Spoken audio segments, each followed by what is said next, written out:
to try and take this record that has stood for 16 years. Joshua Cheptegei. He'll be following the familiar figure of Roy Groeneweg.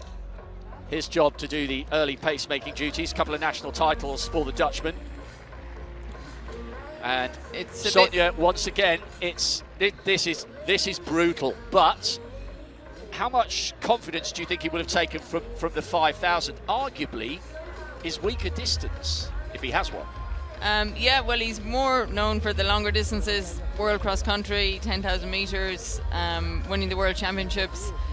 And again, this is, you know, it's a bit of a test of concentration here and relaxation from the early stages, you know, to set the pace, but to do it, you know, in an even way. And Joshua has asked, unlike Gide, he has asked for a much more even pace. He wants to go exactly 63 seconds each lap.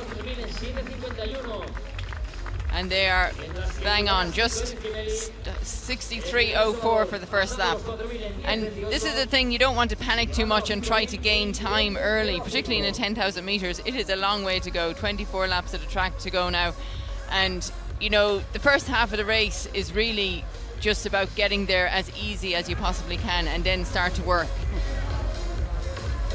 This race, it's actually kind of breaking into two already. We have the second pack is going to try and get some of the athletes to run under 27 minutes. But from the front, we have... Roy Groeneweg. He's going to lead out for 1,500 meters and, you know, take the 63-second lap, and then he's followed by Matthew Ramsden, who's had an absolutely fantastic season this year, athlete from Australia. He's broken PBs over 3,000 meter, 5,000 meters, 3:34 for 1,500 meters, and he will hope to get as far as 4,000 meters tonight. This is really good from Roy. He works with the NN running team, who, along with the expertise of the Globo Sports Communication, they have put this race on. And as I mentioned, if you're just joining us, we really hope you're enjoying this coverage free of charge around the world. The organisers decided they did not want to make a penny from tonight. They felt this needed to be a celebration of distance running. And Sonia, we said at the beginning, this is a really important night for our sport, because athletics doesn't always get the opportunity to sit front and centre. And it is tonight, and with the best of intentions from everybody involved. And what a night already, and what a start this evening. It's been an absolutely fantastic start to the night, and you know, it's a way of highlighting individual athletes. Oftentimes in track meets, we have so many events going on, track and field events, and you know, great performances can get lost in the night.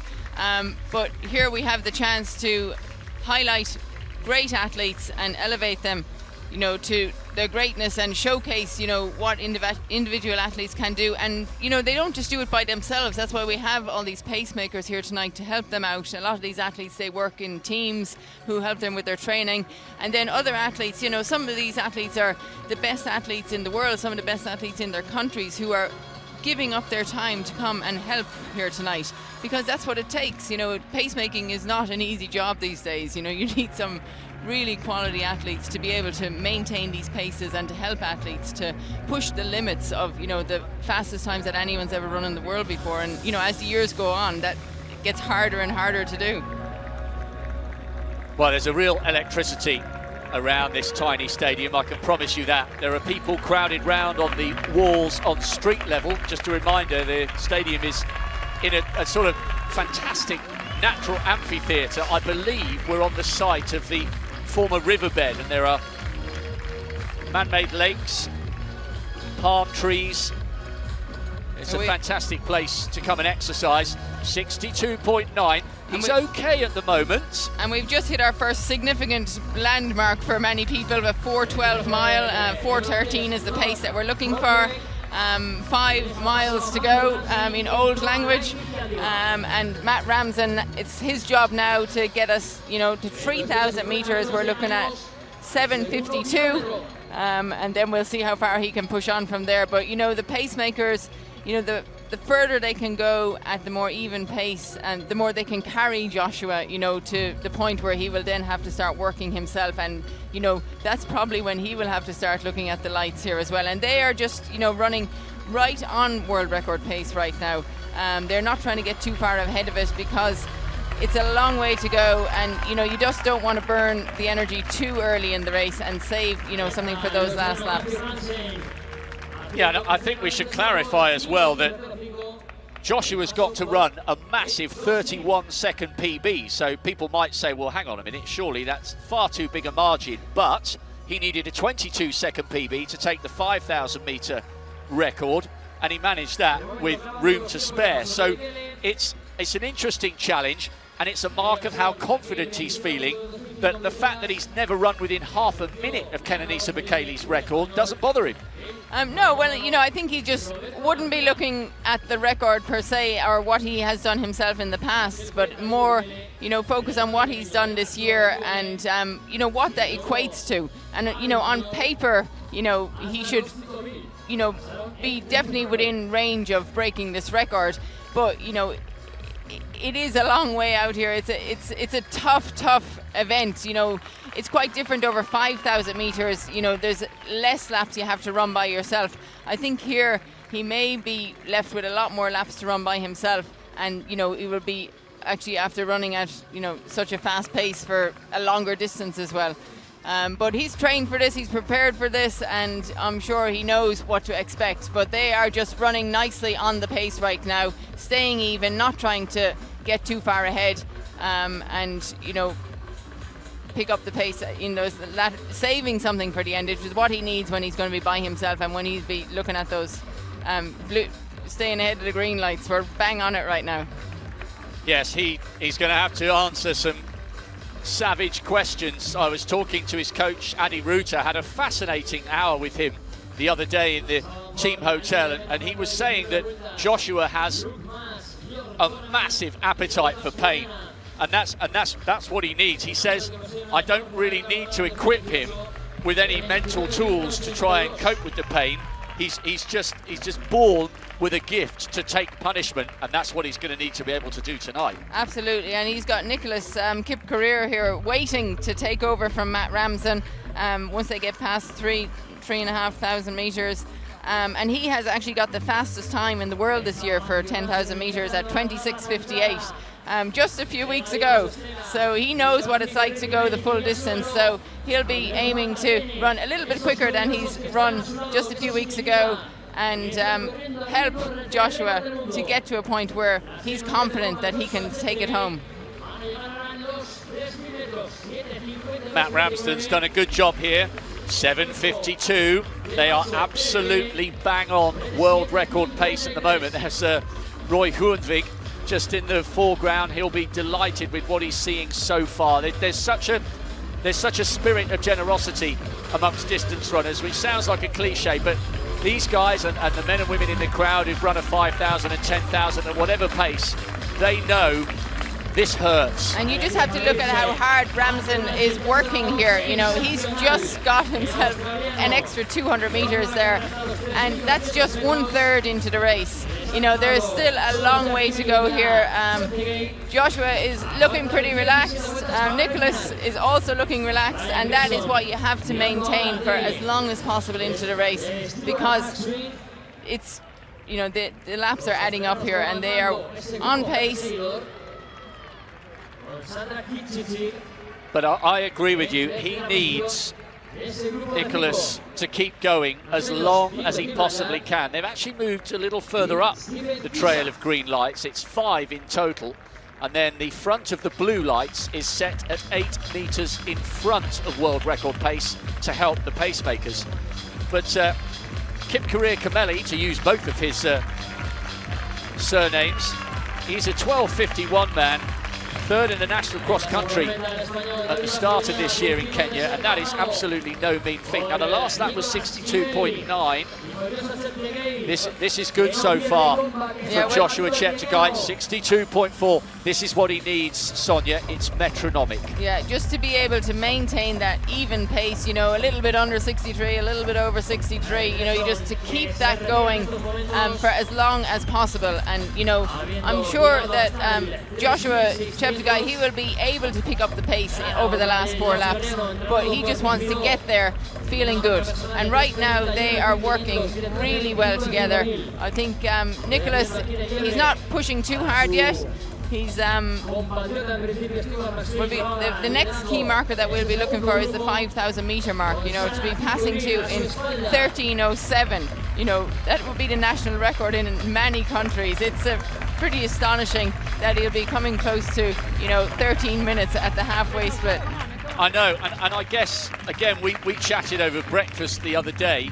13:06, 13:07 is ludicrous. As you say, that's world class, but if you look at the world record he set over 5,000 metres, 12:35, he's got the knowledge, bang on at the moment, he's got the knowledge that 12:35 he's run for 5,000. So if he goes through in 13:05, he can say to himself, I've run half a minute quicker than this, so I should be comfortable.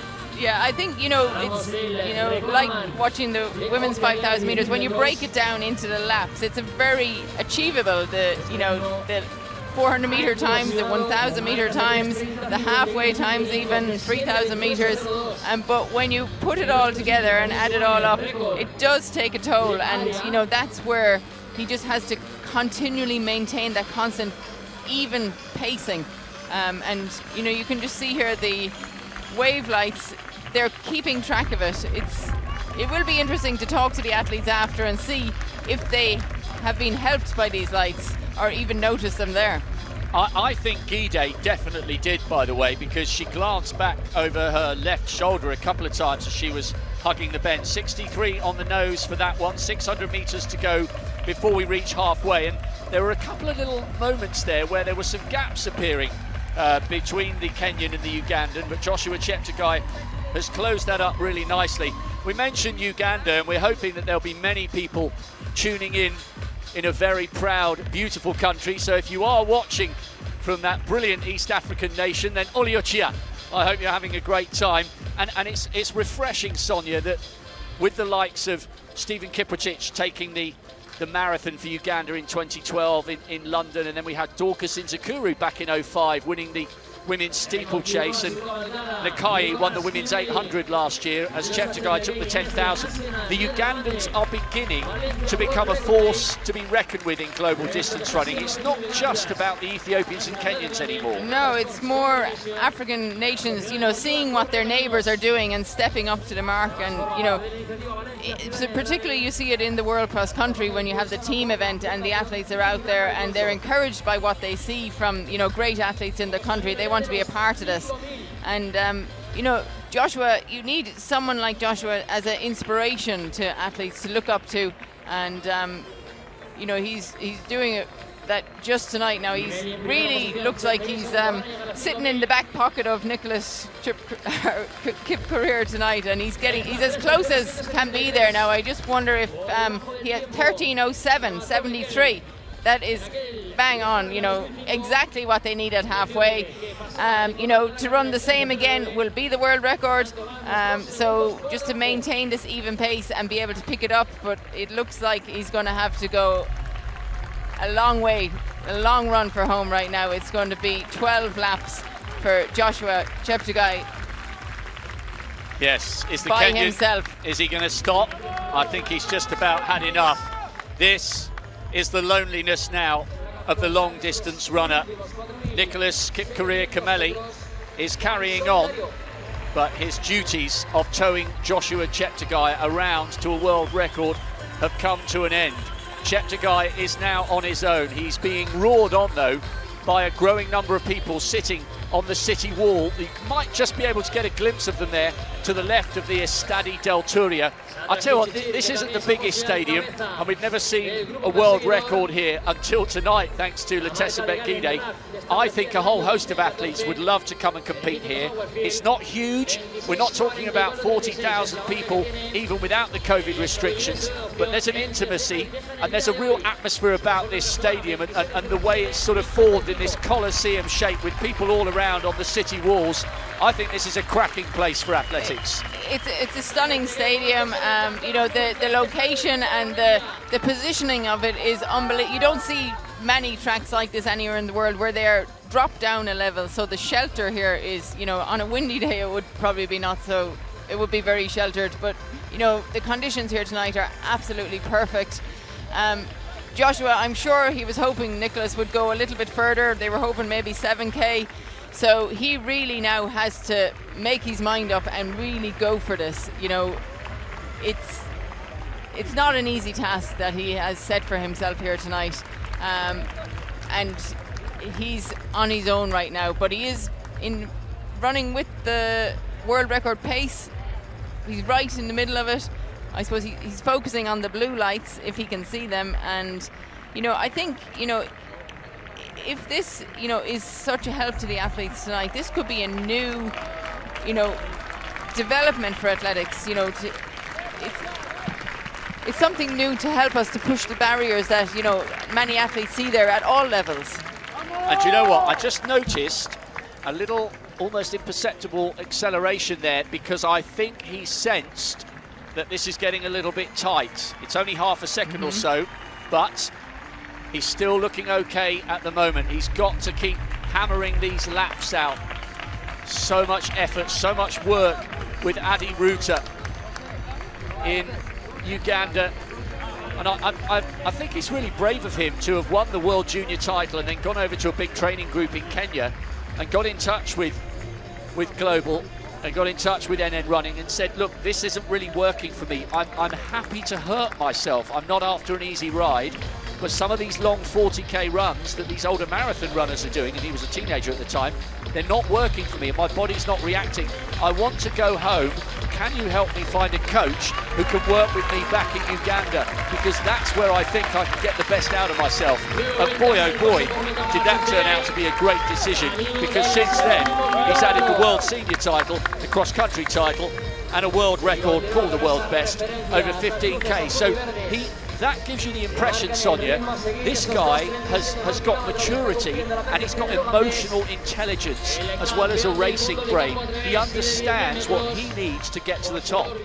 He does, and that when you get that positive feedback and, you know, you set goals and targets for yourself and you achieve them, then you get a lot of momentum into, you know, the training that you're doing, the racing that you're doing.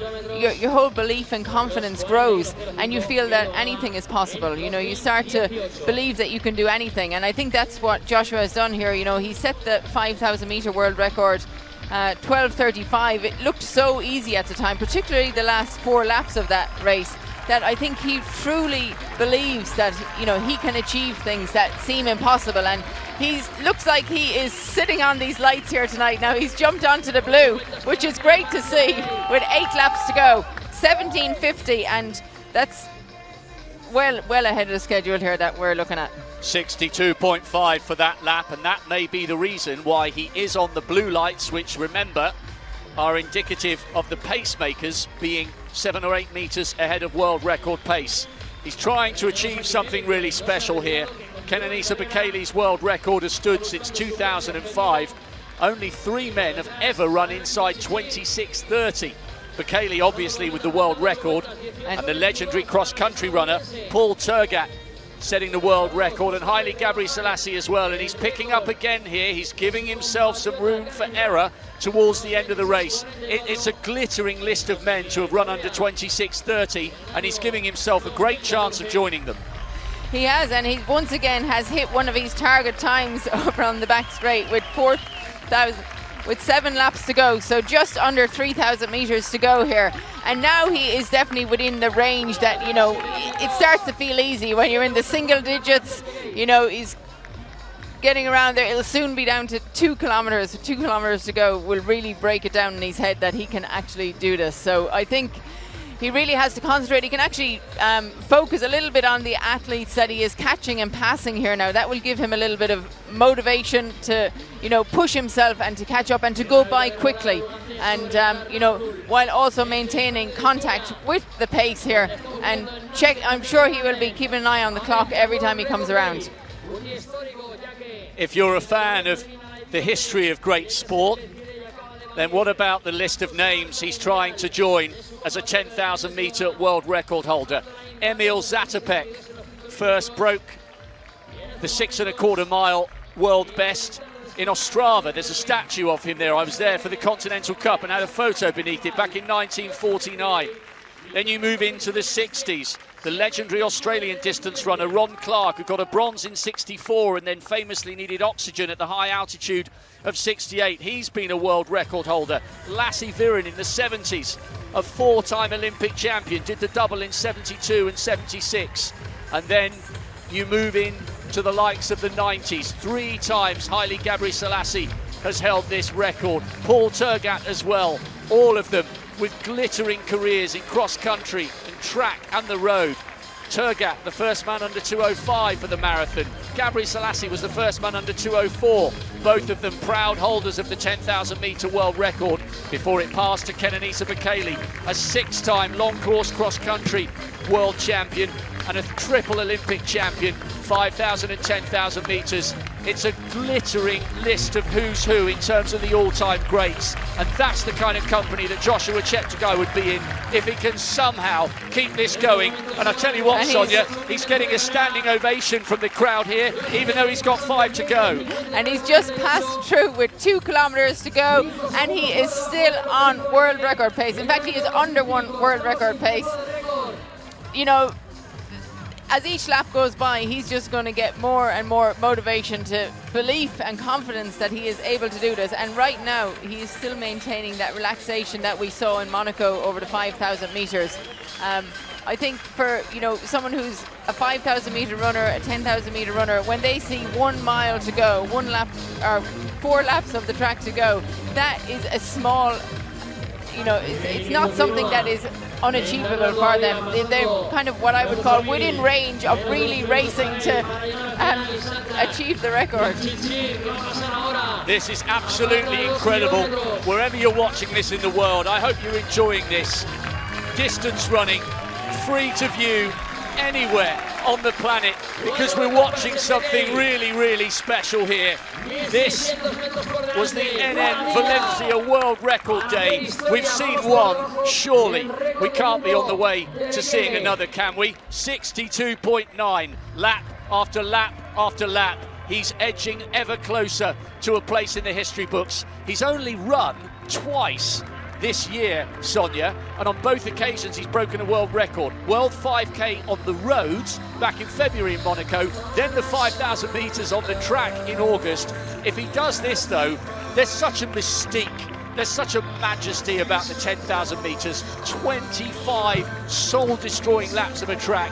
I think this would beat the other 2. I think this would be the key run of the year, and I'd actually rank this alongside winning the 10,000 last year in Doha. This would be some achievement. I think it would just be another stamp of approval of his greatness, and it's hard to even hear what's going on here now with 3 laps to go, and this is very, very possible. We're 23 up, that's another 63-second lap there. I mean, he's just like knocking off these laps even after even, and I can see a sprint coming for the last lap. So I don't know, I think we can start, we want to stand up and start celebrating right now, but with 1 kilometer to go, you know, this is where, you know, the concentration may turn into racing. And, you know, there's a number of athletes that he's lapping here to chase. 23:36 with 1 kilometer to go. He is 1.5 seconds under his projected time, which is well under world record pace. So this is definitely, it's been world record day in Valencia today. It's been named that. This could be a holiday after tonight. This is so exciting.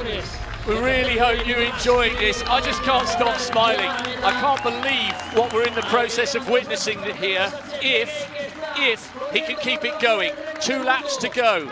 And if you're watching this with a little brother or a sister, or a son or a daughter, or a niece or a nephew, get them down to your local athletics track. This is the most accessible, friendly sport in the world. If you can run, or jump, or throw, you can be a world-class athlete. There is no barrier where our sport is concerned, and these are the kind of images that inspire the next generation of global stars, not only perhaps in Uganda or across Africa, but around the world.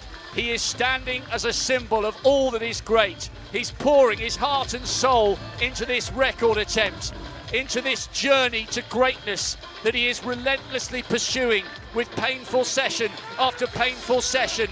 And he's tantalizingly close now to doing something he may not have thought was possible 6 or 7 years ago. The world junior champion, the world senior champion has 400 meters to go. Can he do it? Can he keep it going? He's ahead of the green lights at the moment. Another 63, but 63.8. He's getting tired, but he's flying the flag brilliantly for Uganda. He comes from the Sabini tribe, who traditionally have a low standing in Ugandan culture, but he's rewriting what's possible in his country. He's a shining example of all that is possible with determination. He's a slight man, but he's big in personality, big in talent, and big in ambition. This has been absolutely incredible here. Coming round, he's just got to keep driving. Kenenisa Bekele's time, 26:17. We've seen one world record. I think we might be about to see another. This has been absolutely fantastic. The hairs on the back of my neck are standing to attention. It's a standing ovation from everyone here. He has roared with the heart of an African lion. He's delivered.